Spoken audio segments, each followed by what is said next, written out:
Supreme कोर्टात एक महत्वाची बातमी आली, कारण राजद्रोह कायद्याचा आढावा घेण्याचं काम केंद्र सरकार जोपर्यंत पूर्ण करत नाही तोपर्यंत हे कलम स्थगित करण्याचे आदेश सुप्रीम कोर्टाने दिलेत। म्हणजेच नजीकच्या भविष्यामध्ये कुणावरही राजद्रोहाचा आरोप करता येणार नाहीये, तशी एफआयआर सुद्धा दाखल करता येणार नाही। मात्र ज्यांच्यावर या कलमांतर्गत गुन्हा दाखल झालाय त्यांना आजचा आदेश लागू होणार नाही। याचा अर्थ राणा दाम्पत्यावर लावलेलं राजद्रोहाचं कलम कायम राहील, ते स्थगित केलं जाणार नाहीये। विशेष म्हणजे आदेश वाचताना सुप्रीम कोर्टानेही राणांच्या केसचा उल्लेख केलेला आहे। आताच्या घडीची एक सगळ्यात महत्त्वाची बातमी आपण बघतोय, राजद्रोहाच्या गुन्ह्यांसंदर्भातली आताच्या घडीची सगळ्यात मोठी बातमी आहे। राजद्रोह कायद्याचा आढावा घेण्याचं काम केंद्र सरकार जोपर्यंत पूर्ण करत नाही तोपर्यंत कलम स्थगित करण्याचे आदेश सुप्रीम कोर्टाने दिलेले आहेत। आपल्याला माहित आहे की राजद्रोहाचा कलम 124 तुर्तास स्थगित करण्यात आलेला आहे। सुप्रीम कोर्टाने महत्त्वाचा निर्णय दिलेला आहे। राजद्रोहाच्या कलमासंदर्भात, राजद्रोहाच्या गुन्ह्यासंदर्भात अनेक वेळेला मतमतांतर समोर आलेली होती, अनेक चर्चा झालेल्या होत्या। राजद्रोहाचा खटला हा कालबाह्य झालेला आहे। इंग्रजांच्या काळापासून, स्वातंत्र्यपूर्व काळापासून तो कलम जे आहे किंवा हा गुन्हा आहे तो चालू आहे आणि त्यामुळे तो कालबाह्य झाल्याचा एक मतप्रवाह होता आणि त्यावर सुप्रीम कोर्टामध्ये सुनावणी झाली। त्यामुळे राजद्रोहाच्या कलमांतर्गत नवे गुन्हे दाखल करू नका असंही सुप्रीम कोर्टाने म्हटलेलं आहे। तर दुसरीकडे राजद्रोहाचा गुन्हा जो आहे, राजद्रोहाचं कलम जे आहे 124 तुर्तास स्थगित करण्याचे आदेश सुप्रीम कोर्टाने दिलेले आहेत। म्हणजेच नजीकच्या भविष्यामध्ये कुणावरही राजद्रोहाचा आरोप करता येणार नाहीये आणि तशी एफआयआर सुद्धा दाखल करता येणार नाहीये। मात्र ज्यांच्यावर या कलमांतर्गत गुन्हा दाखल झालाय त्यांना आजचा आदेश लागू होणार नाही। याचा अर्थ राणा दाम्पत्यावर लावलेलं राजद्रोहाचं कलम कायम राहील, ते स्थगित केलं जाणार नाहीये। विशेष म्हणजे आदेश वाचताना सुप्रीम कोर्टानं सुद्धा राणांच्या केसचा उल्लेख केलेला आहे। आणि याविषयीच बोलण्यासाठी आपल्यासोबत घटनातज्ञ उल्हास बापट आहेत। बापट सर, सुप्रीम कोर्टाने एक महत्वाचा आणि मोठा निर्णय दिलाय, कसं बघताय या निर्णयाकडे? काय आहे, आपला देश हा एक लोकशाही देश असल्यामुळे 124A कलम जे आहे ते व्यक्तीचं स्वातंत्र्य एका बाजूला आणि राज्याची सत्ता एका बाजूला असा तो संघर्ष आहे। आपल्या राज्यघटनेत कलम 19, कलम 21, 25 अनेक स्वातंत्र्य दिलेली आहेत। अर्थात या स्वातंत्र्यांवर बंधनं असतात, म्हणजे भारताची सार्वभौमता, एकात्मता, नीतिमत्ता, अपराधाला चिथावणी, तर अशी बंधनं घालता येतात।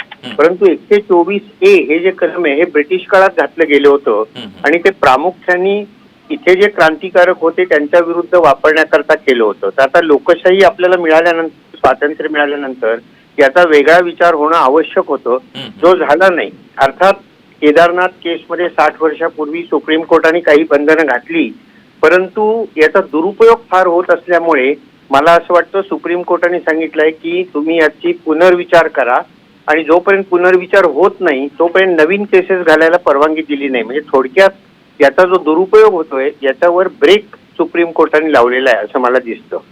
अगदी उल्हास सर, धन्यवाद। तुम्ही सुप्रीम कोर्टाच्या निकालाचं विश्लेषण केलं त्याबद्दल। आपल्यासोबत आपल्या प्रतिनिधी रश्मी पुराणिक आहे। तर रश्मी, एक मोठा निर्णय दिलेला आहे सुप्रीम कोर्टाने, 124 स्थगित करण्यात आलेला आहे। राजद्रोहाचा जोपर्यंत अभ्यास पूर्ण होत नाहीये केंद्र सरकारचा तोपर्यंत याला स्थगिती देण्यात आली। काय सांगशील सविस्तर सुप्रीम कोर्टाच्या निर्णयाबद्दल? नक्कीच खूप मोठी गोष्ट ही आहे आणि खरं तर आपण बघितलं पाहिजे, नुकताच राणा पती पत्नींवर देखील महाराष्ट्रात ही केस झाली होती ज्यांच्यावर राजद्रोहाचा गुन्हा दाखल झाला होता। सुप्रीम कोर्टाने कुठेतरी असं म्हटलं आहे, जोपर्यंत हे जे कलम आहे 124A त्याचं जो पण रिएक्झामिनेशन होत नाही, त्यावर जो पण अभ्यास होत नाही, त्याचं रिथिंकिंग करणार आहे सेंट्रल गव्हर्नमेंट हे सांगितलेलं आहे। त्यामुळे सेंटर असो किंवा राज्य सरकार असो कोणीही या कलमाचा गैरवापर करू नये। याचा अर्थ यापुढे हा जो कायद्याचा वापर आहे किंवा हे कलम जे आहे ते लावण्यात येणार नाही आहे, कारण त्याचं रिथिंकिंग होणार आहे आणि आतापर्यंत हे जे कलम लावलं आहे त्याचं देखील स्टेटस को कुठेतरी राहणार आहे।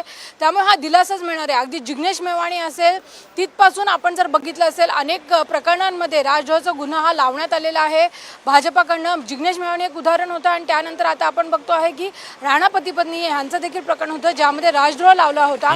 त्यामुळे जोपर्यंत 124 कलम 124A याचा जोपर्यंत पूर्ण अभ्यास पूर्ण होत नाही की हे पूर्णतः आपल्या कायद्याला काढून टाकायचं आहे किंवा काय करता येईल, तोपर्यंत ह्या कलमाचा कोणताही वापर करता येणार नाही.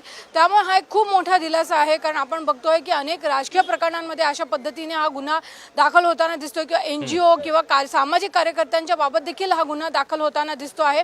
विशेषतः आपण बघितलं असेल भीमा कोरेगाव प्रकरणामध्ये देखील अशा प्रकारची कलमं लावण्यात आली होती आणि स्वतः कोरेगाव भीमा प्रकरणामध्ये जेव्हा शरद पवारांनी देखील जे ॲफिडेव्हिट दाखल केले तेव्हा देखील त्यांनी म्हटलं होतं की ब्रिटिशकालीन हे कलम आहे. तेव्हा भारतामध्ये ज्या पद्धतीने स्वातंत्र्य सैनिकांनी आंदोलनं केली होती तेव्हा ब्रिटिशांनी हे कलम इंट्रोड्यूस केलं होतं. परंतु आता वेळ आलेली की ह्या कायद्याचा विचार करावा आणि आपण बघतोय की सेंट्रल गव्हर्नमेंटने कुठेतरी तयारी दाखवली की आम्ही ह्या कायद्याचा पुनर्विचार करू. त्यामुळे या कायद्याचा कलमाचा पुनर्विचार करत असताना स्टेट गव्हर्नमेंट किंवा सेंट्रल गव्हर्नमेंट आता हा कलम जे आहे ते लावू शकणार नाही आहे.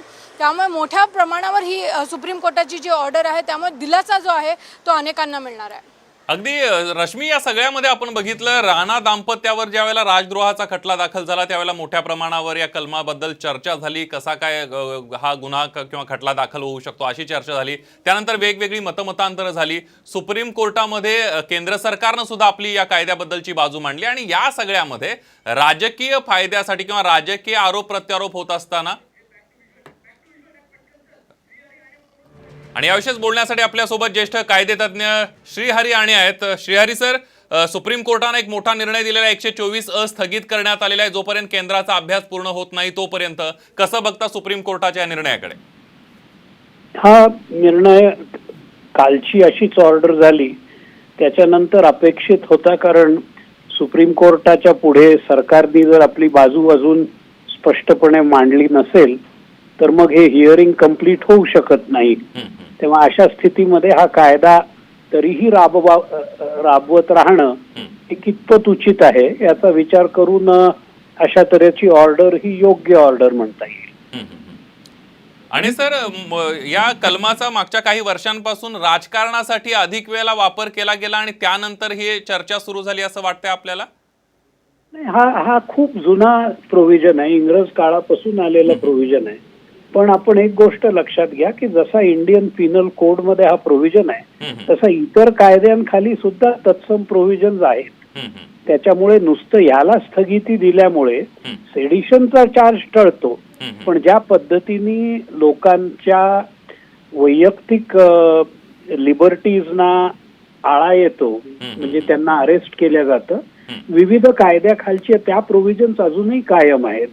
त्याच्यामुळे आपल्याला असं म्हणता येईल की एक पार्शल प्रमाणामध्ये याचा रिलीफ आलाय, पण मॅक्सिमम बाबींना हे लागू होईलच असं नव्हे. पण ही चांगलं पाऊल आहे, कारण याचा पायंडा जो आहे तो इतर कायद्यांना देखील हळूहळू अप्लाय होईल. अगदी. आणि सर, दुसरा एक महत्वाचा मुद्दा, आता या सगळ्यामध्ये ज्या वेळेला हा निकाल देत असताना सुप्रीम कोर्टानं असं म्हणलेलं आहे की जोपर्यंत केंद्र सरकार याचा पूर्ण करत नाही, याचा आढावा, कायद्याचा आढावा पूर्ण करत नाही तोपर्यंत त्याला स्थगिती देण्यात आली आहे. एकंदरीतच याला किती कालावधी जाऊ शकतो? केंद्र सरकार कधीपर्यंत हा आढावा दाखल करू शकतो किंवा केंद्राची आता जबाबदारी काय असेल?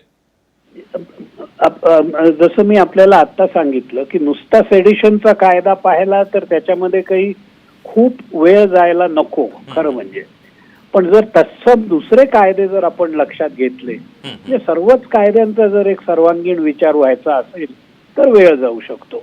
पुन्हा राज्यांमध्येही कायदे असतात यासारखे.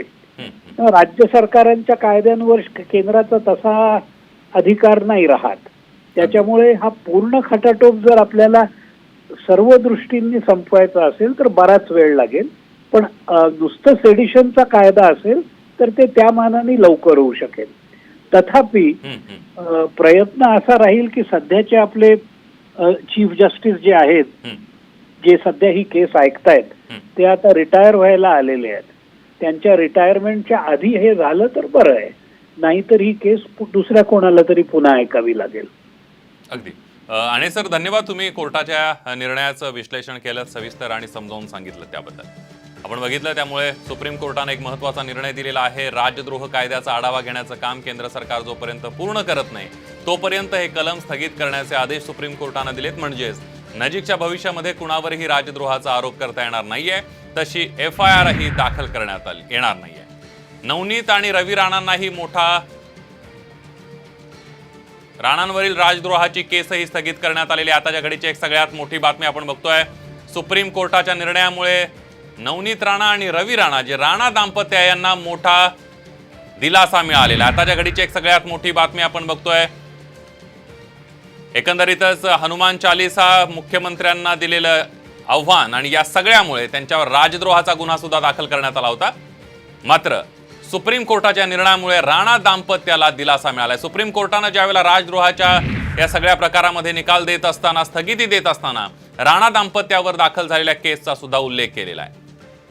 आपण जर बघितलं तर उत्तर प्रदेशमध्ये सुद्धा अनेकांवर अशा प्रकारचे गुन्हे दाखल झालेले आहेत, अशी शिवसेनेच्या अनेक नेत्यांनी प्रतिक्रिया दिलेल्या होत्या.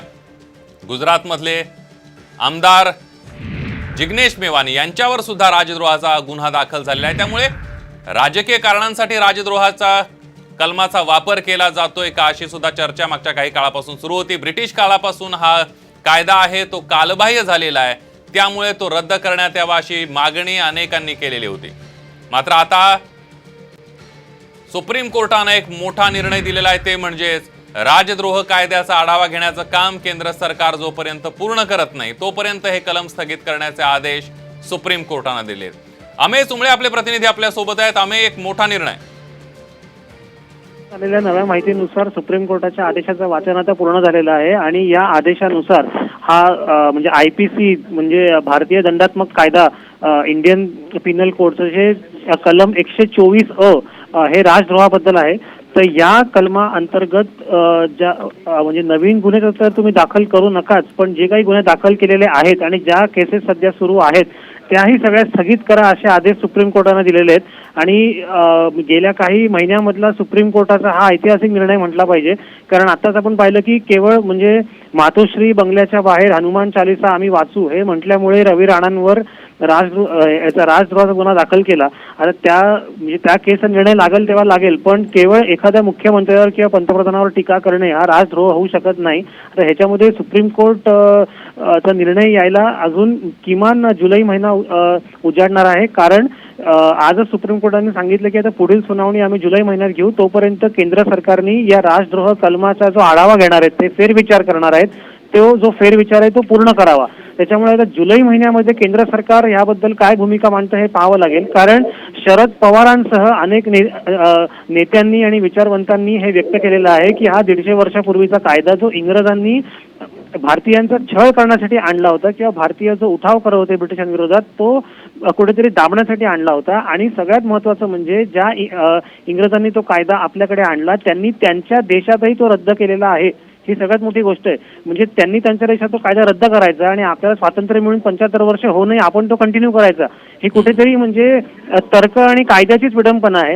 आता ती येत्या काही महिन्यात सुप्रीम कोर्ट रद्द करतं का ते पाहायचं. अगदी, त्यामुळे यावर आता अनेक प्रतिक्रियाही येऊ शकतील. धन्यवाद आम्ही तुम्ही दिलेल्या या संपूर्ण माहितीबद्दल. आपण बघितलं सुप्रीम कोर्टाने एक महत्त्वाचा निर्णय दिलेला आहे.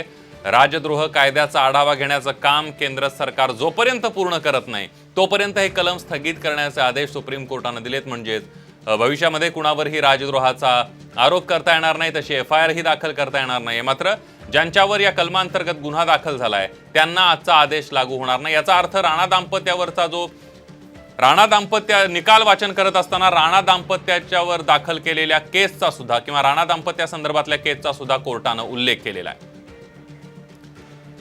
त्यामुळे आता केंद्र सरकार कधीपर्यंत आढावा पूर्ण करतंय या सगळ्यामध्ये जुलैपर्यंत अनेक मोठ्या घडामोडी घडू शकतात.